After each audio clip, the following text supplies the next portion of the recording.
The stars moved past the viewing screen in silence. Huntmaster Vascarel stood in the command chamber of the Fang of the Void, his scaled hands clasped behind his back. His yellow eyes reflected the distant lights of 1,000 worlds.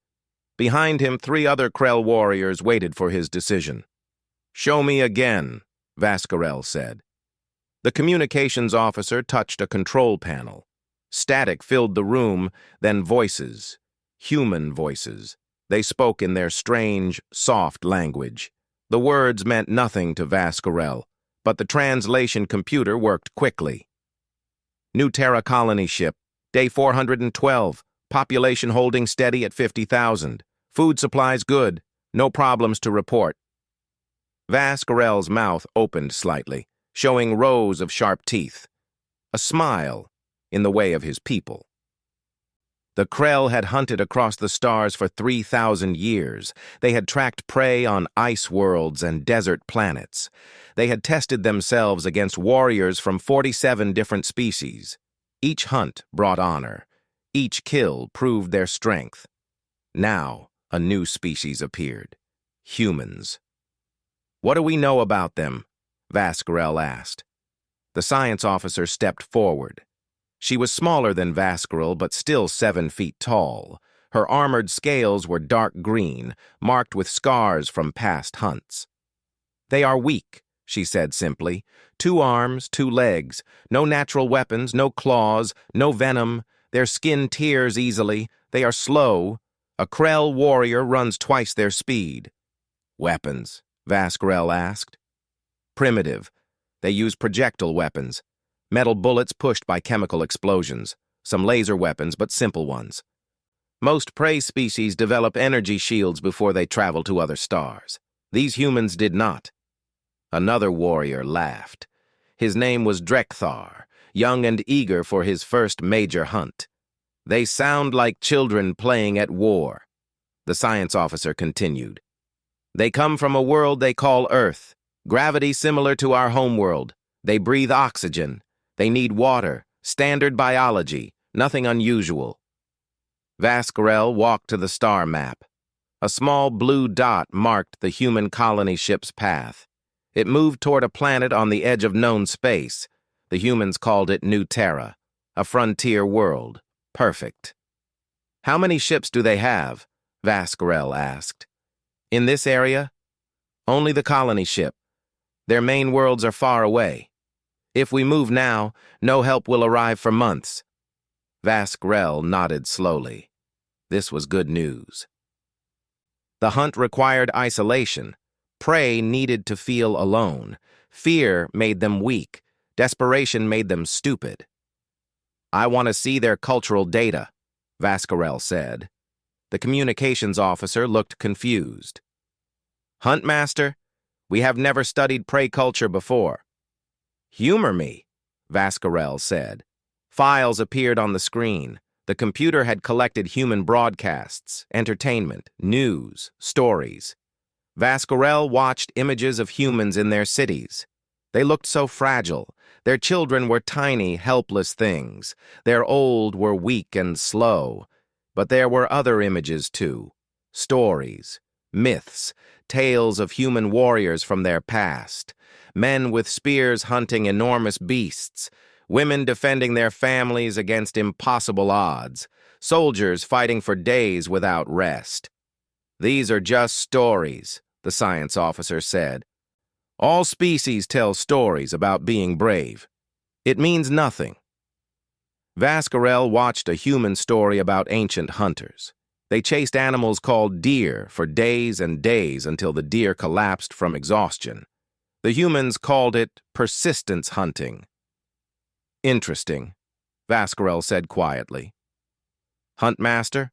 Drekthar asked. Vascarel closed the file. He turned to face his hunting pack. 4 of the finest Krell warriors. Together they had hunted on 16 worlds. Together they had killed prey species that fought with honor and skill, but always the Krell won. Always they proved themselves superior. "I call for a vote," Vascarel said. "Do we hunt the humans?" 4 hands rose immediately. The decision was unanimous. "Set course for New Terra," Vascarel commanded. "We will arrive 1 week after their colony ship lands. Give them time to build their settlement. Let them feel safe. Then we begin." The crew moved to their stations. The ship's engines hummed to life. Soon they would travel faster than light, crossing the empty space between stars. Vascarel returned to his private chamber. On the walls hung trophies from past hunts, skulls, weapons, armor. Each piece told a story.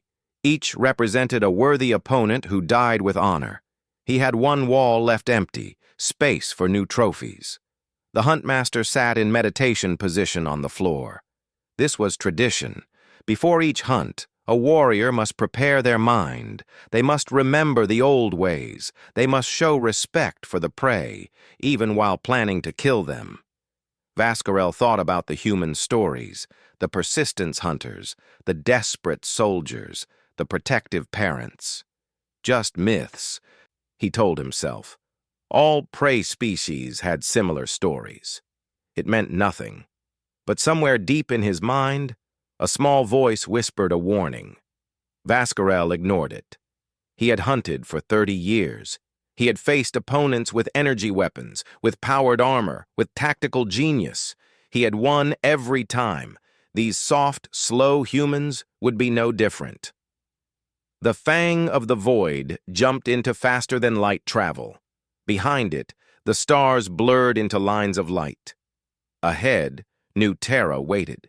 And on that world, 50,000 humans prepared to build their new home. None of them knew that death was coming. None of them knew they had been chosen as prey. The hunt was about to begin. New Terra's sun rose red and beautiful over the colony. Sarah Chen stood at her window and drank coffee. Real coffee from Earth, saved for special occasions. Today marked 1 month since landing. 1 month of successful survival on a new world. She smiled. Too early, it turned out. The first scream came at noon. Sarah dropped her coffee cup and ran outside. Other colonists were already gathering. Everyone looked at the sky, pointing. 3 objects fell through the atmosphere. Not meteors, not ships. They moved too deliberately, too controlled. "Get everyone inside!" Sarah shouted. "Now!" She was not officially in charge. She had retired from Earth's military 5 years ago. But old instincts never died. People heard the command in her voice and obeyed. The objects landed in the forest north of the colony. The ground shook. Birds scattered from trees, screaming. Then silence. Sarah ran to the colony administrator's office. James Park sat at his desk, already pulling up sensor data. "What the hell was that?" he asked. "Nothing good," Sarah said. "Show me." The sensors showed 3 heat signatures in the forest. Big, moving, coming toward the colony. "Could be indigenous life," James said hopefully. Sarah shook her head. "Indigenous life doesn't fall from the sky in drop pods. We're under attack." "By who? We haven't even met any aliens yet." "We have now," Sarah said grimly. "Sound the alarm. Get everyone to the shelters. Where are our weapons? We have hunting rifles. Some pistols. This was supposed to be a peaceful colony." "Nothing's peaceful anymore," Sarah said. The attack came at dusk. Sarah watched from the command center as sensors tracked 8 creatures moving through the colony's outer buildings. They were big, fast. They killed the automated defenses easily. Then they reached the Miller family's homestead. Sarah watched the security feed. John Miller, his wife Rebecca, and their 2 children. The creatures surrounded the house. They were huge, reptilian, armored. They moved with the confidence of predators who had never met real resistance. John Miller appeared in the doorway with a rifle. He fired 3 times. The bullets bounced off scaled armor. One creature laughed. Sarah heard it through the audio feed, a cold, cruel sound. John shouted something to his family. Rebecca grabbed the children and ran out the back. John kept firing, kept the creatures focused on him. The lead creature moved forward, faster than anything that large should move. It grabbed John by the throat. Sarah closed her eyes. She had seen death before. Too much death. She waited for the feed to go dark. Instead, an explosion. Sarah's eyes snapped open. John Miller's body was gone. So was the creature that grabbed him. The other creatures scattered, roaring in pain and anger. "What happened?" James asked. Sarah rewound the feed, watched again. John Miller had something in his hand, a grenade, an old military explosive, probably from Sarah's own emergency supplies. "He waited until it grabbed him," Sarah whispered. "Let it get close, then detonated." "Oh, God," James said. "No," Sarah said quietly. "Not God, just a human protecting his family." The creatures retreated to the forest. Sarah counted 7 now. 1 dead. The others would be angry, confused. They expected easy prey. They got a suicide bombing instead. Sarah grabbed the colony-wide communication system. "Attention all colonists, this is Sarah Chen. We are under attack by unknown hostiles. They are strong and fast, but they can be killed. John Miller proved that. We have one advantage. We know how to fight dirty. We know how to survive. Pack emergency supplies. Weapons if you have them. Tools if you don't.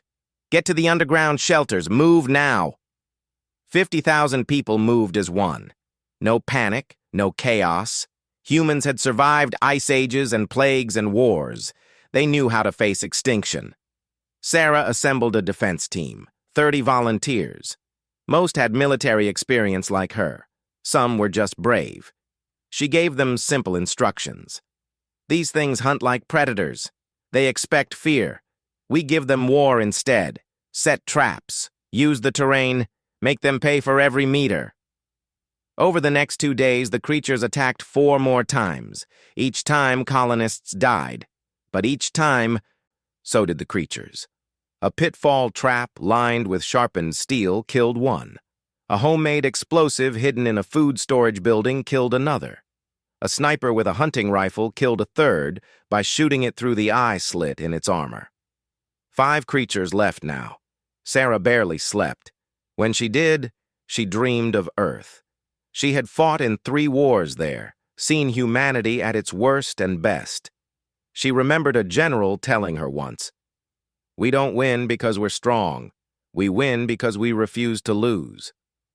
On the 3rd night, Sarah's team captured one of the creatures. It was wounded, caught in a collapsed building. Sarah could have killed it easily. Instead, she had the medical team treat its wounds. The creature stared at her with yellow eyes. It spoke in its own language. The translation computer worked slowly. "Why?" it asked. "Because I want you to remember," Sarah said. "I want you to go back to your friends and tell them what happened here. Tell them that humans don't just die. We fight. We plan. We never, ever give up." They released the creature that night. It limped back to the forest. James Park found Sarah at dawn. She was studying schematics of the creature's drop pods. "You should rest," he said. "Can't," Sarah said. "Look at this. These aren't just drop pods. They're part of a larger ship, probably in orbit." "So?" "So they plan to leave, hunt us for sport, then escape. But look at these power signatures.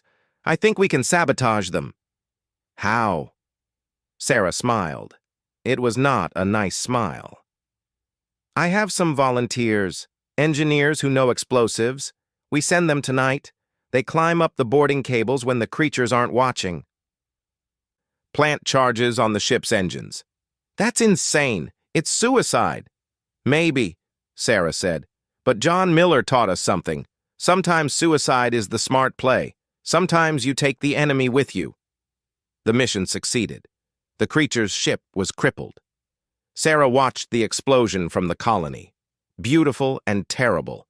Now the hunters were trapped, stranded on the surface with humans who knew they were coming. The hunt had become a war. And humans were very, very good at war. Huntmaster Vascarel stared at the wreckage of his ship. The Fang of the Void hung dead in orbit, engines destroyed, life support failing. His remaining warriors stood around him in the forest. 12 Krell where once there had been 50. "This is impossible," Drekthar said. "How did prey destroy our ship?" Vaskarel had no answer. He had hunted for 30 years. He had faced warriors from dozens of species. None had ever thought to attack the ship. None had been crazy enough to try. Humans were different. "We rest," Vaskarel said. "Then we continue the hunt." But resting proved difficult. The Krell needed 8 hours of deep sleep every day. Their biology demanded it. On their home world, on every hunting ground before this, they simply found shelter and slept. No prey species dared attack sleeping Krell warriors. Humans dared. The first attack came at midnight, explosions in the forest, not close enough to kill, but close enough to wake every Krell. They scrambled for weapons, searching for enemies. Found nothing, just timers and homemade bombs. 2 hours later, another attack. Gunfire from the darkness. Bullets that bounced off armor but kept the Krell awake and alert. At dawn, exhausted, the Krell tried to rest again. An hour later, more explosions, more gunfire. Always from different directions, always just enough to force them awake. "They're not trying to kill us," the science officer said. Her name was Sirakel. She looked terrible, eyes bloodshot, scales dull from exhaustion. "They're stopping us from sleeping." Vaskarel understood then. He had read about human persistence hunting in their historical files. Ancient humans chased prey for days until the animals collapsed from exhaustion. He thought it was just mythology. It was not mythology. It was a warning. "We split into groups," Vaskarel ordered. "Half sleep, while half stand guard." It did not work. The humans seemed to know exactly where each group was. They attacked the sleeping ones, always, every time. On the second day, without proper sleep, a Krell warrior named Thargon made a mistake. He saw movement in the trees and charged forward, roaring. It was a deer-like animal, harmless. But Thargon was too tired to think clearly. He chased it straight into a pit trap. Sharpened stakes waited at the bottom. 11 Krell left. On the third day, Drekthar fell asleep standing up. A human sniper shot him through the neck joint in his armor, the only weak spot. How did they know? 10 Krell left. Vaskarel tried to lead his warriors away from the colony, back to the drop pods. Maybe they could send a distress signal, call for rescue. But the humans had sabotaged the pods too. Every system was dead. "How did they do this?" Sirakel asked. "When did they have time?" Vaskarel thought about the captured warrior they had released, the one the humans healed. He had limped back to camp and told his story, how the humans treated his wounds, how they asked no questions, how they let him go. Vaskarel had thought it was weakness, mercy from soft prey. Now he understood. The warrior had been tracked, followed. He led the humans right to the drop pods, and while the Krell slept that first night, humans sabotaged everything. They had planned it from the beginning. On the fourth day, Vaskarel's warriors started seeing things, hallucinations from sleep deprivation. One screamed about monsters in the shadows. Another attacked a tree, thinking it was a human soldier. 8 Krell left. Vaskarel had not slept properly in 4 days. His mind felt clouded. His reflexes were slow. He was a hunt master, trained to go days without rest, but even he had limits. The humans apparently did not. He started seeing them at night, watching from the darkness. They never attacked directly anymore. They did not need to. They just watched, waited, let exhaustion do the killing. On the 5th day, Vaskarel found a human observation post. 2 humans inside, both asleep. He could have killed them easily. Instead, he studied them. They had equipment, rotation schedules. He counted 6 different names on the chart. 6 humans taking turns watching 12 Krell warriors. The humans slept in shifts, always fresh, always alert, while the Krell grew weaker by the hour. Vaskarel left the observation post, let the humans sleep. He was beginning to understand that humans thought differently. They did not fight with honor. They fought to win.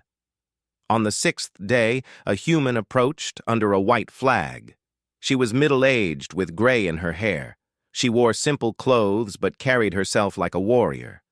Vascarel recognized command when he saw it. "My name is Sarah Chen," she said. The translation computer worked perfectly. "I want to talk." "We do not negotiate with prey," Vascarel said. His voice was hoarse from exhaustion. "We're not your prey," Sarah said calmly. "Look at your warriors. How many have you lost?" Vascarel said nothing. "You came here to hunt us," Sarah continued. "You thought we were weak, easy targets. You were wrong. Now you're trapped, exhausted, dying slowly. Is this the honorable hunt you wanted?" "What do you want?" Vascarel asked. "Surrender," Sarah said. "We'll give you food, let you sleep, treat your wounded. In exchange, you tell us about your people, your technology, how to contact your home world." "Never," Vascarel said. Sarah nodded. "Okay. Then we keep going. In 3 days, maybe 4, the last of you will collapse. We'll capture you anyway, but this way, fewer people die, yours and ours." She turned to leave. "Wait," Vascarel said. "Why do you keep attacking? You could bombard us from a distance. Use your heavy weapons. End this quickly." Sarah looked back at him. "Because we want you alive. We want you to go home. We want you to tell everyone what happened here." "Tell them what?" "That humans are not prey," Sarah said quietly. "That we don't forgive, we don't forget, and we never ever stop." She walked away.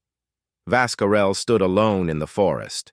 Around him, his warriors waited for orders. They were the finest hunters in Krell history. They had faced impossible odds before and won, but they had never faced anything like humans. Creatures who turned every disadvantage into a weapon, who hunted the hunters with patience and planning. Vascarel looked at the sky. Somewhere up there, his ship drifted dead in space. Somewhere beyond that, the Krell home world waited. If they survived this, Vascarel would tell them everything. He would tell them to fear humanity. 7 days after the hunt began, Vascarel gathered his remaining warriors. 12 Krell had become 7. They were starving, exhausted, and losing hope. "We make our stand," Vascarel announced. "We find defensible ground. We perform the ritual. We die with honor." No one argued. Death in battle was better than this slow defeat by exhaustion and traps. They found an old human building, partially completed before the attack started. Strong walls, clear sight lines, only 2 entrances. Perfect for a final stand. Vascarel stood in the center of the building. His warriors formed a circle around him. This was the old way, the way of their ancestors. When defeat was certain, a Krell warrior revealed his blade and prepared for death. Vascarel reached into his armor and pulled out his ceremonial knife. It was made from metal taken from his home world, forged by his grandfather. Every huntmaster carried one. It represented honor, tradition, and the warrior's spirit. He held it high. "I am Vascarel, Huntmaster of the Krell. I have hunted on 47 worlds. I have faced warriors of strength and courage. Today, I face my final battle.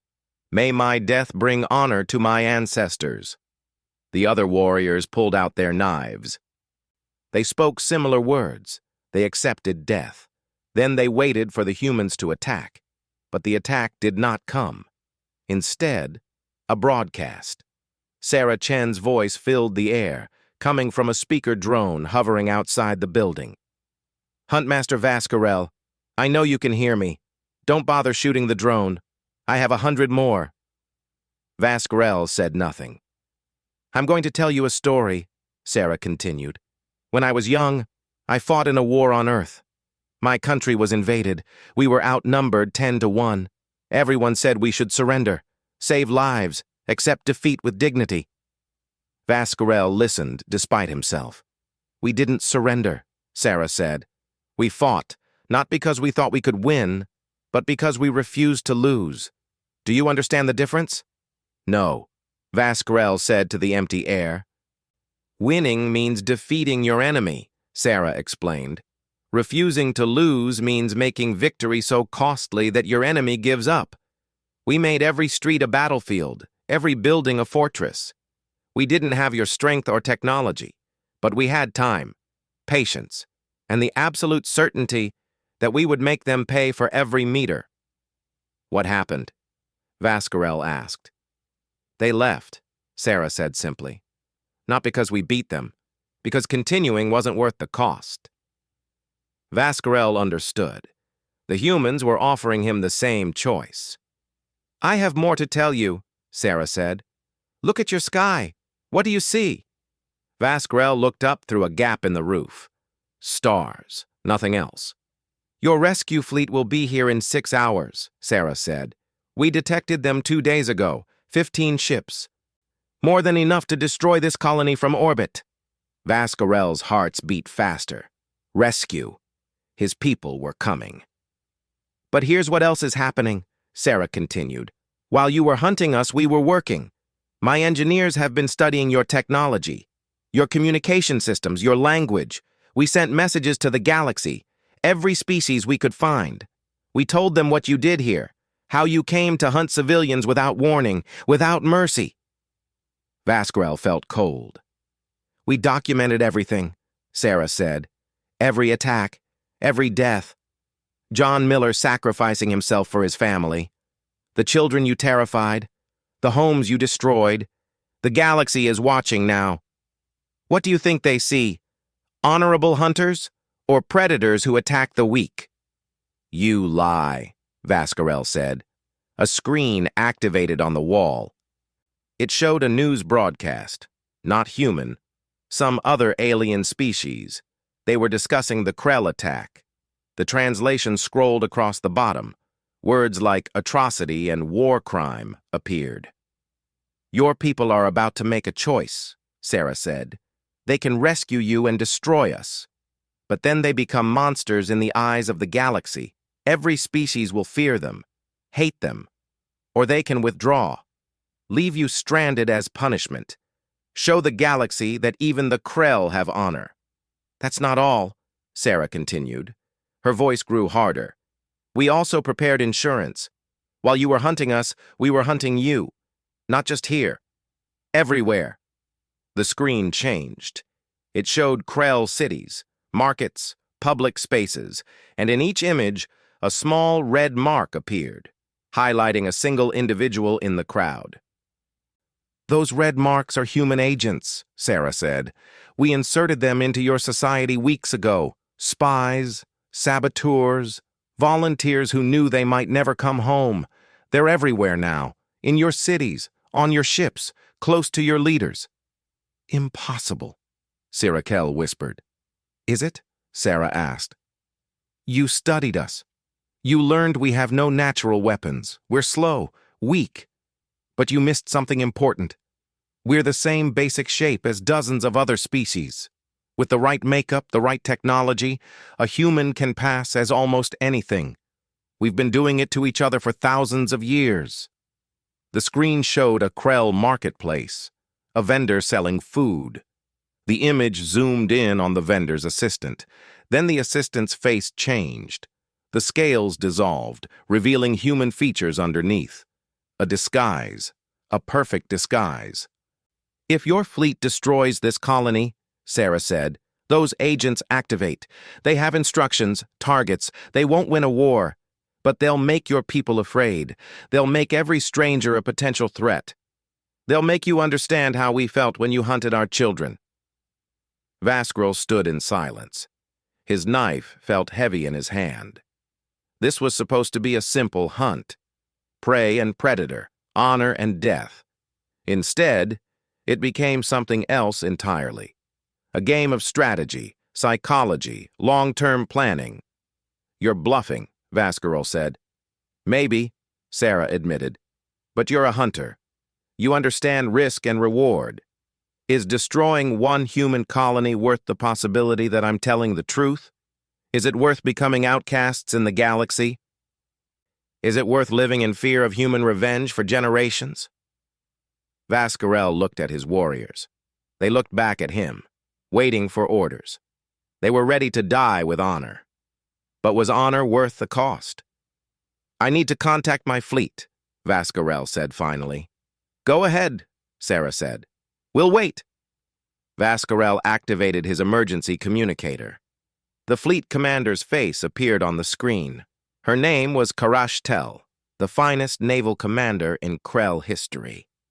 Huntmaster, she said, we detected your distress signal. We're preparing orbital bombardment. Wait, Vascarel said. I must speak with you about the humans, about what happened here. He told her everything.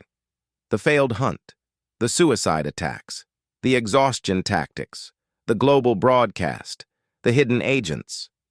Karash Tel listened without interruption. When he finished, she was silent for a long moment. These humans, she said finally, they think like us, plan like us. They're not prey. No, Vascarel agreed. They're not. I will relay this information to the High Council, Karash Tel said. I will recommend withdrawal.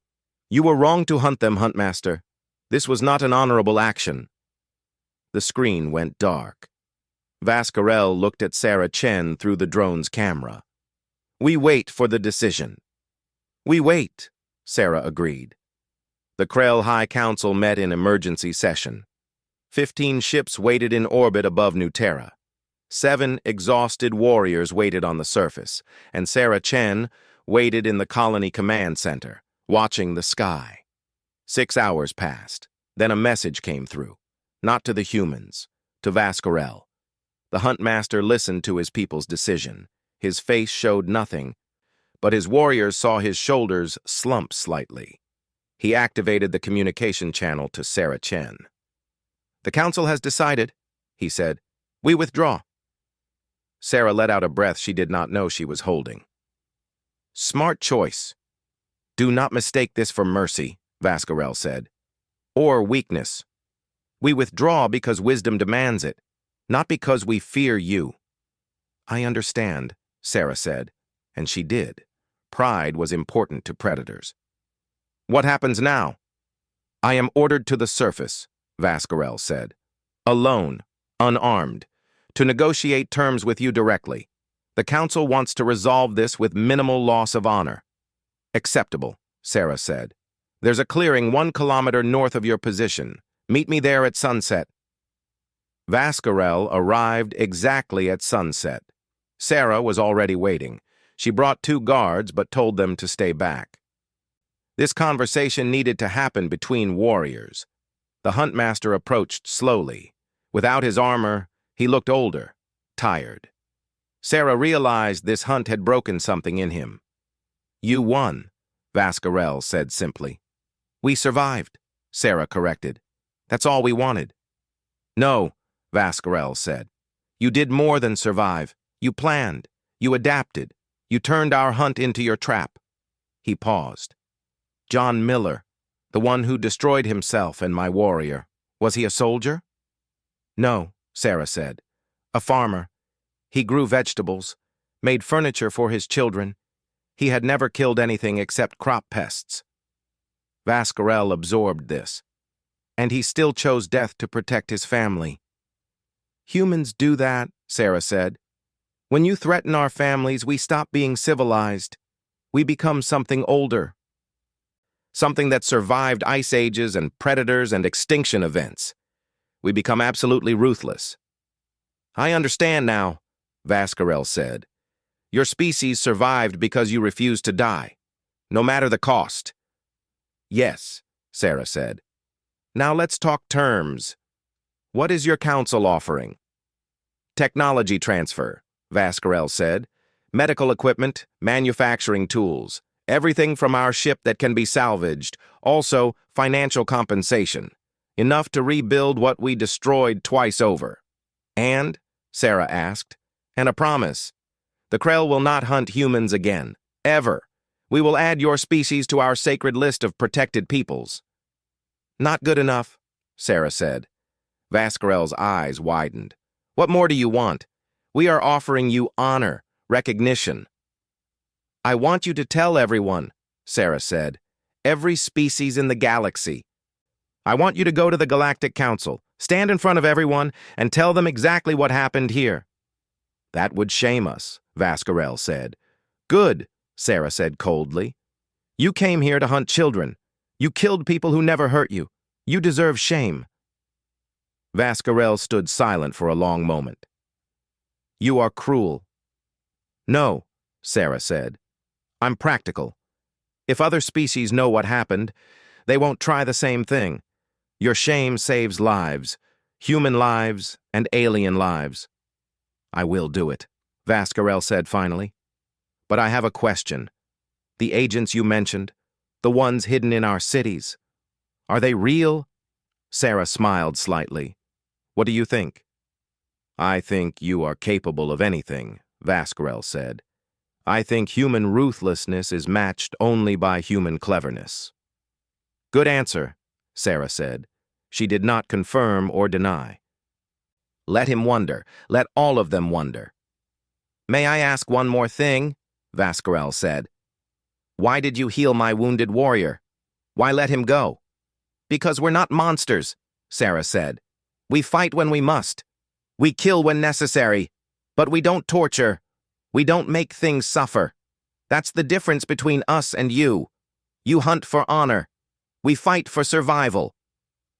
Vascarel nodded slowly. "I will leave now. My warriors will be evacuated. The technology transfer will begin tomorrow, and then I will go to the Galactic Council." "One more thing," Sarah said. "Take this with you." She handed him a data chip. He looked at it curiously. "It's the full record," Sarah explained. "Everything that happened here, unedited, every human death, every Krell death, every mistake we both made. When you speak to the council, show them this. Let them see the truth." Vascarel took the chip. "You trust me to show this honestly?" "Yes," Sarah said, "because you're a warrior. You made terrible choices. But I don't think you're a liar." 3 months later, Vascarel stood before the Galactic Council. Representatives from 200 species watched him. News feeds broadcast to 1,000 worlds. "I am Huntmaster Vascarel of the Krell," he began. "I come before you to confess a crime, to share a warning, and to tell you about a species you must never underestimate." He showed them everything: the planning, the hunt, the human resistance, John Miller's sacrifice, the exhaustion tactics, the infiltration threats, every detail. The council chamber was silent when he finished. "We revealed our knives," Vascarel said. "We prepared for honorable death in battle. We were ready to die as warriors, but then wisdom came to us. Wisdom taught us that some battles cannot be won. Some enemies are not prey." He paused, looking directly at the camera. "Humans are not prey," he continued. "They are hunters, perhaps the most dangerous hunters in the galaxy, not because of strength or speed or natural weapons, but because they think, they plan, they endure, and most importantly, they never forget." "The Krell hunted humans because we thought them weak," Vascarel said. "We were wrong. Weakness and strength are not about muscle or claws. True strength is surviving, adapting, refusing to accept defeat even when death is certain. I recommend that the Council recognize humanity as a protected species," Vascarel concluded. "Not because they need protection, but because protecting them protects us. From our own arrogance, from our own mistakes." The vote was unanimous. Humanity was granted full diplomatic status, protected status, trading rights, a seat at the council if they wanted it. On New Terra, Sarah Chen watched the broadcast. Around her, colonists cheered. They had survived. More than that, they had won respect from the galaxy. But Sarah did not cheer. She thought about John Miller, about the 37 other colonists who died in the hunt, about Rebecca Miller and her children who would never see their husband and father again. Victory felt hollow. Survival always did. James Park found her later sitting alone. "We did it," he said. "The galaxy knows about us now. No one will hunt us again." "Maybe," Sarah said. "Or maybe they'll just plan better next time." "You don't trust them?" "I trust that we showed them what happens when you threaten humans," Sarah said. "I trust that fear is a better deterrent than friendship. And I trust that we'll be ready if anyone is stupid enough to try again." She stood up, looking at the memorial wall, names of the dead carved into stone. "We survived," Sarah said quietly. "That's all we ever do. Survive, adapt, remember, and make sure no one forgets what it costs to threaten us." Far above, in orbit, the Krell ships departed. Vascarel watched New Terra shrink in the view screen. Such a small world, such dangerous inhabitants. He thought about human stories, the persistence hunters, the desperate survivors, the vengeful protectors. They were not stories, he knew now. They were warnings. History written by a species that learned to be prey first, then became predators. The most dangerous combination in the universe. Vascarel retired from hunting after that day. He became an ambassador instead.